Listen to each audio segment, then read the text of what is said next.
दोस्तों नमस्ते। एक राजा एक बार जंगल में भटक गए, भूखे थे, शिकारियों से डर रहे थे। तभी उनको एक लकड़हारा मिला। लकड़हारे ने उनको खाना खिलाया, उनकी मदद की। राजा बहुत खुश हुए और उन्होंने बोला, आप क्या करते हैं यहाँ पर? लकड़हारे ने बोला, मैं जंगल से लकड़ियाँ काटता हूँ और किसी तरीके से खाना पकाकर मेरी रह गुजर होती है। राजा ने बोला, आपने मेरी बड़ी मदद की, आपको आगे भी कभी अगर कोई समस्या है आप मुझसे ज़रूर आकर मिलें।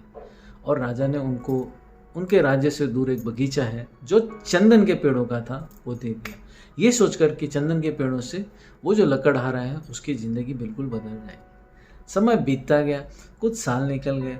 कुछ सालों के बाद लकड़हारा फिर से आया। राजसभा लगी हुई थी। लकड़हारे ने बोला, राजा जी आपको नमस्ते, आपने मुझे कई पेड़ दिए थे। अभी तो मेरी रह गुजर बिल्कुल मुश्किल में है क्योंकि वो पेड़ बिल्कुल ख़त्म होने आए हैं। मुश्किल से 20-25 पेड़ पड़े होंगे, बचे होंगे और मुझे किसी तरीके से आने वाले दिनों के लिए मेरे बारे में सोचना पड़ेगा। तो राजा बहुत सोचने लगे। राजा ने बोला, मैंने तो तुम्हें चंदन के पेड़, चंदन के वृक्ष दिए थे, ऐसा क्या हुआ कि तुम भिखमंगी पर उतर आए? तो उन्होंने बोला, मैं तो रोज़ चंदन के पेड़ को काटता था और उससे मेरा जो खाना है वो पकाता था। राजा ने सिर को ठोका और बोला, आप एक काम कीजिए, आज जो लकड़ी है आप जलाइए मत, आप यहीं पर रहिए, बट आप जब जंगल में जाएंगे, फिर से रिटर्न जब जाएंगे, तब वो जो लकड़ी है जो आप जला रहे थे इतने दिनों से, एक बार मार्केट में लेकर जाएं बेचने के लिए।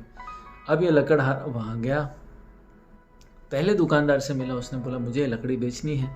तो दुकानदार ने बोला, कितना लेंगे आप? तो लकड़हारे को लगा मुश्किल से 10-20 पैसे, बहुत पुराने ज़माने की कथा है।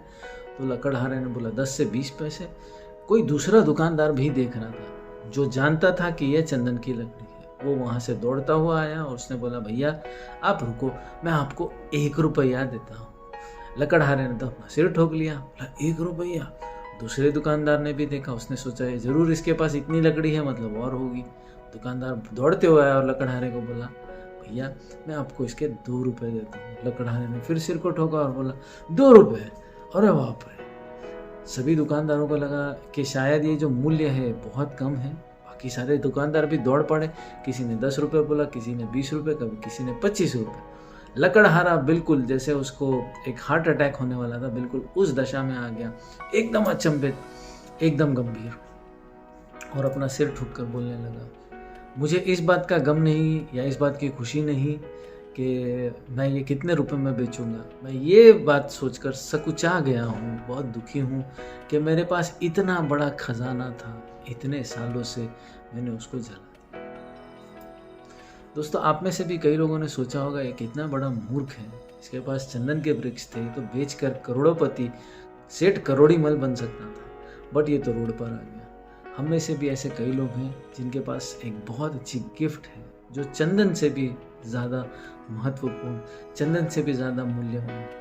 उसे हम जिंदगी, उसे हम अपनी आभा, उसे हम अपनी बुद्धि, उसे हम अपना कौशल, उसे हम अपना सोच, उसे हम अपना विचार बोलते हैं। आपके पास अभी धन है तो उसको भी बचाने की कोशिश कीजिए और जितना हो सके उसको वेस्ट ना करें। धन है, ऊर्जा है, प्रेम है, जो भी चीज़ है उसको बचाएं और उसको ऐसे ही व्यर्थ ना गंवा दें। नमस्ते दोस्तों।